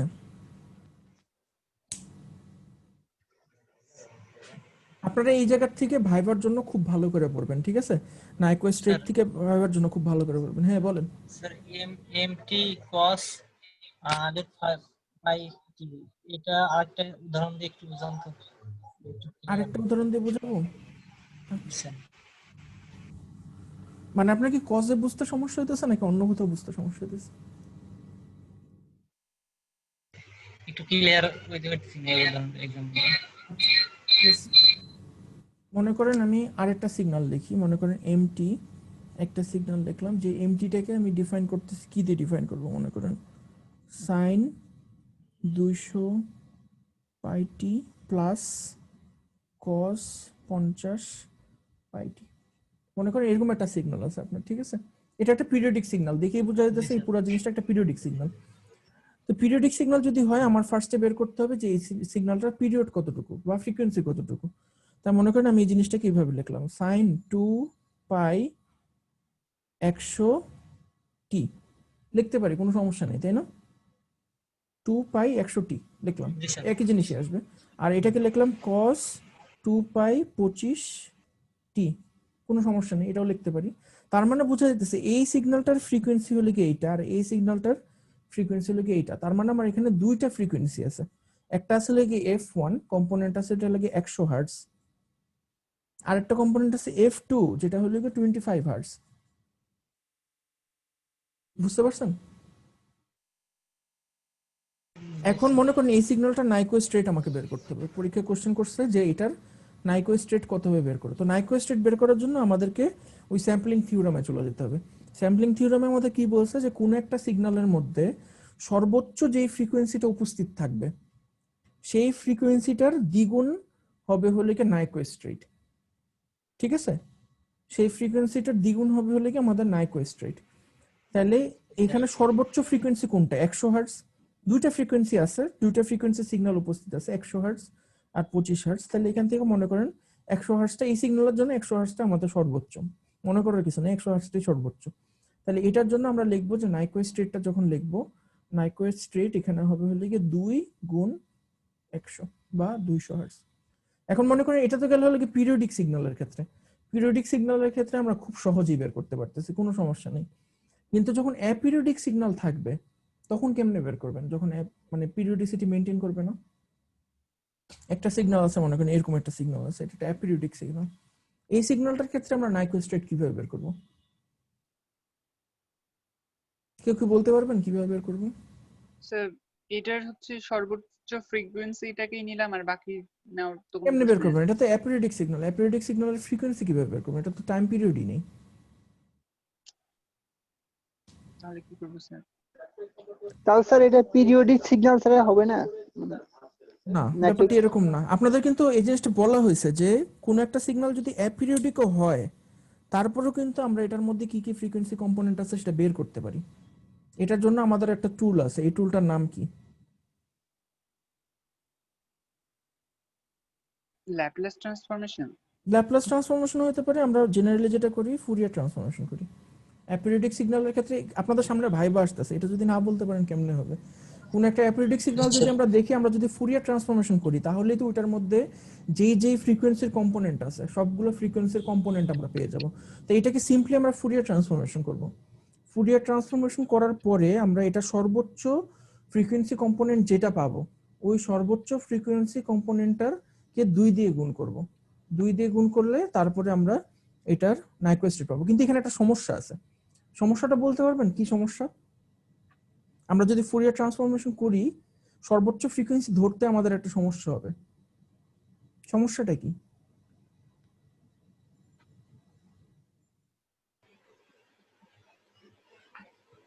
বলতে পারবো না স্যার। স্যার বলতে পারবো না। এটা সমস্যা হলে কি, এটাকে যদি আপনি ফ্রিকোয়েন্সি ডোমেইনে যদি প্লট করেন, ফ্রিকোয়েন্সি ডোমেইনে প্লট করলে আপনি দেখবেন যে আপনার সিগন্যালটা এরকম আসবে, এরকম একটা স্যাম্পলিং ফাংশন আসবে, ঠিক আছে? এই জিনিসটা আজীবন চলতেই থাকবে, ইনফিনিটি পর্যন্ত চলতেই থাকবে। অনেক ছোট হয়ে আসবে কিন্তু নাই হয়ে যাবে না, বুঝতে পারছেন? মানে এটা যেই পয়েন্টার যেখানে স্কোয়ারটা আছে আপনার ওইখানে যে আপনি এরকম অনেক বড় একটা পিক পাবেন, অনেক বড় একটা পিক পেয়ে পিকটা আস্তে আস্তে করে ডিকে করবে, ডিকে করে এরকম এরকম করে চলে যাবে। এই জিনিসটাকে আমরা বলি হলে কি স্যাম্পলিং ফাংশন, বুঝতে পারছেন? আমরা একটা স্কোয়ারকে যদি ফুরিয়ার ট্রান্সফরমেশন করি আমরা সবসময় এরকম একটা স্যাম্পলিং ফাংশন পাই ফ্রিকোয়েন্সি ডোমেইনে। এখন আপনি কোন ফ্রিকোয়েন্সিটাকে ধরবেন? ডাবল করার জন্য কোন ফ্রিকোয়েন্সি ধরবেন? কারণ এখান থেকে ইনফিনিটি পর্যন্ত থাকবে যেটা ওই frequency। হাইয়েস্ট পিক পয়েন্ট আছে। জেনারেলি প্রেফারেবল হলে কি একদম ঠিক হাইয়েস্ট ফ্রিকোয়েন্সি না, মানে হাইয়েস্ট ফ্রিকোয়েন্সির থেকে একটু বড়, মানে মিনিংফুল একটা কাট অফ পয়েন্ট ধরবেন আপনি। এমন একটা পয়েন্ট পর্যন্ত আপনি ধরবেন যেখানে অ্যামপ্লিটিউডটা কোনো একটা মিনিং বিয়ার করে। এরপরে এটা জাস্ট নেগলিজিবল, মানে একটা পয়েন্টে গিয়ে এই জিনিসটা জাস্ট নেগলিজিবল হয়ে যাবে। তো ওই নেগলিজিবল পয়েন্টটার আগ পর্যন্ত গিয়ে যে কোনো একটা ফ্রিকোয়েন্সিকে ধরে আমরা জেনারেলি ওটাকে দ্বিগুণ করে যদি স্যাম্পল করি তাহলেই হবে, কোনো সমস্যা নেই। এখানে একটা কোশ্চেন আছে, সেটা হচ্ছে হ্যাঁ। আমরা ওই যে সাইনের সাথে মানে 200 পাই টি পাচ্ছি, সেটাকে প্রথমে ওই যে 2 পাই দিয়ে গুণ করলাম, মানে ব্যাপারটা একই কিন্তু তারপরে আমরা 100 কে নিচ্ছি, তারপরে সেটার আবার হচ্ছে আমরা ইয়ে করছি স্যার, মানে হচ্ছে স্যাম্পলিং করছি। তার মানে আমরা যদি এমনিতেই 200 কে নিতাম তাহলে আমাদের হচ্ছে নাইকোস্ট্রেট হতো 400, কিন্তু আমরা এটা 2 দিয়ে গুণ করে 100 কেন নিচ্ছি স্যার? আসলে 2 দিয়ে ভাগ করলাম বেসিক্যালি, কিন্তু কেন? 2 দিয়ে তো ভাগ করিনি, মানে আমার এটা তো হলে কি অ্যাকচুয়ালি সাইনকে আমরা কিভাবে লিখি? সাইন ওমেগা টি লিখি না, সাইন ওমেগা টি। তো এখানে আমার ওমেগাটা হলে কি 200 পাই আর টিটা তো টি, হ্যাঁ। ঠিক আছে? তাহলে এখন ওমেগা হলে কি আমার 200 পাই। ওমেগা যদি আমার 200 পাই হয় তাহলে আমার এফ কত? এফ হচ্ছে স্যার 100। এফ হচ্ছে 100 হার্টজ, তাই না? তার মানে এখানে সব এটার ফ্রিকোয়েন্সি 100 হার্টজ, তো এটার ফ্রিকোয়েন্সি যদি 100 হার্টজ, এটা নাইকোস্ট্রেট তো 200 হার্টজই হবে, তাই না? তার মানে যেটা দেওয়া থাকবে সেটাকে আগে আমাদের ফ্রিকোয়েন্সিটা ওমেগা থেকে আলাদা হ্যাঁ করতে হবে, এবার হ্যাঁ, বুঝতে পেরেছি। অবশ্যই আলাদা করতে হবে। আর আপনি যদি অ্যাঙ্গুলার ফ্রিকোয়েন্সি নিয়ে করতে চান তাহলে আপনি অ্যাঙ্গুলার ফ্রিকোয়েন্সি দিয়েও মনে হয় করতে পারবেন। মানে আপনি তখন নাইকুয়েস্ট রেটটাকে ওমেগা আকারে দেখাবেন, নাইকুয়েস্ট রেটটাকে আপনি এফ আকারে না দেখে তবে আমি এভাবে কখনো করিনি। আমি সবসময় এফ আকারে নিয়ে তারপর 2 দিয়ে করে দেখি, এটাই তো ভালো, এটাই সহজ সবচেয়ে। অ্যাঙ্গুলার ফ্রিকোয়েন্সি তো অনেক ঝামেলা আছে, রেডিয়ান পার সেকেন্ড হ্যান ত্যানের ঝামেলাতে যেতে হবে আপনাদের। হার্টজে হিসাব করাটা তখন অনেক তো আবার সহজ। তাও তো একই আসবে স্যার, ওই যে 2 পাই ইনটু ওই 100/60 করলেও রেডিয়ান পার সেকেন্ড আসবে তখন আবার। হ্যাঁ আচ্ছা ঠিক আছে, বাদ। ঠিক আছে, আপনি এফ দিয়ে করেন, এফ দিয়ে করাটা জেনারেলি ইজিয়ার। এই জন্য আমি এফ এ কনভার্ট করার জন্য আর কি এভাবে লিখছি আর কি, কারণ 2 পাই এফ টি সাইন 2 পাই এফ টি, ঠিক আছে। ওকে স্যার, বুঝতে পেরেছি। ঠিক আছে, তাহলে আমরা রিভিউ ক্লাসে এটা নিয়ে আরো এক্সটেন্সিভ আলোচনা করব। আশা করি কারো কোনো সমস্যা হবে না। আর নেক্সট শুক্রবার দিন আপনাদের তাহলে ক্লাস টেস্ট হবে একটা, ঠিক আছে। আর তুহিবুর, আপনার কোনো কোশ্চেন ছিল? একটু কোশ্চেন করতে পারেন এখন আপনি চাইলে। জি স্যার। আমি দাঁড়ান, আমি স্যার আমার রেকর্ডিংটা অফ করে দিই, আপনি তার রেকর্ডিং চলা অবস্থায় আমাদের কি কি দিয়ে পরীক্ষা হবে সেটা যদি একটু বলতেন তাহলে ভালো হতো। আপনাদের তো বলছিল কি ক্লাস টেস্ট হবে শুধুমাত্র ফুরিয়ার ট্রান্সফরমেশনের উপরে, তাই না? তো ফুরিয়ার ট্রান্সফরমেশনের মধ্যে আপনার কোশ্চেন থাকবে হলে গিয়ে কোন একটা এক্সটি দেওয়া থাকবে। মনে করেন একটা এক্সটি, আমি একটু আগে যেরকম দেখালাম যে XT E to the power minus এটি ইউটি, এরকম একটা ফাংশন দেওয়া আছে, দিয়ে আমি বললাম যে এটার এক্স ওমেগা বের করে দাও, ফুরিয়ার ট্রান্সফরমেশন করো। তখন আপনি একটা ফুরিয়ার ট্রান্সফরমেশন করতে পারবেন, আশা করি পারবেন। আর ফুরিয়ার ট্রান্সফরমেশনে আমরা কতগুলো প্রপার্টি দেখছিলাম, একটা দেখছিলাম লিনিয়ারিটি প্রপার্টি, একটা দেখছিলাম কি স্কেলিং প্রপার্টি, আর একটা দেখছিলাম কি শিফটিং প্রপার্টি। মানে মনে করেন এক্সটি এরকম একটা সিগন্যাল দেওয়া আছে, ঠিক আছে, এটার এক্স ওমেগা তো আপনি বের করতে পারবেন, অবশ্যই বের করতে পারবেন। এখন আমি আপনাদের বললাম যে এক্স টি মাইনাস 2 এর জন্য ফুরিয়ার ট্রান্সফরমেশন করো, এই সিগন্যালটার ফুরিয়ার ট্রান্সফরমেশন করো। তো এটা দুই ভাবে ফুরিয়ার ট্রান্সফরমেশন করা যায়। আপনি এই পুরো জিনিসটাকে ম্যানুয়ালি ডিলে করতে পারেন, ডিলে করে তারপর এটার ফুরিয়ার ট্রান্সফরমেশন করতে পারেন, এটা হলো কি লেন্দি মেথড। অথবা আপনার যে এক্স ওমেগাটা বের হইছে, এক্স ওমেগাটাকে সামান্য একটু মডিফিকেশন করলে আপনি এই জিনিসটার ফুরিয়ার ট্রান্সফরমেশন পেয়ে যাবেন। ওটা জাস্ট 2 লাইনে অঙ্কটা শেষ হয়ে যাবে। এই জিনিসটা হলো কি আপনাদের শিফটিং প্রপার্টি, ফুরিয়ার ট্রান্সফরমেশনের শিফটিং প্রপার্টি, ওই জিনিসটার অঙ্ক থাকবে। আর ফুরিয়ার ট্রান্সফরমেশনের স্কেলিং প্রপার্টির অঙ্ক থাকবে। এটা কি স্যার ভাইবার মাধ্যমে একদম সামনে? বুঝি নেই। মানে সিটিটা কিভাবে লাগবে স্যার? সিটিটা হবে হলে গিয়ে আপনার খাতার মধ্যে অঙ্কটা সমাধান করবেন, করে ছবি তুলে পিডিএফ করবেন, করে আমাকে পাঠিয়ে দিবেন।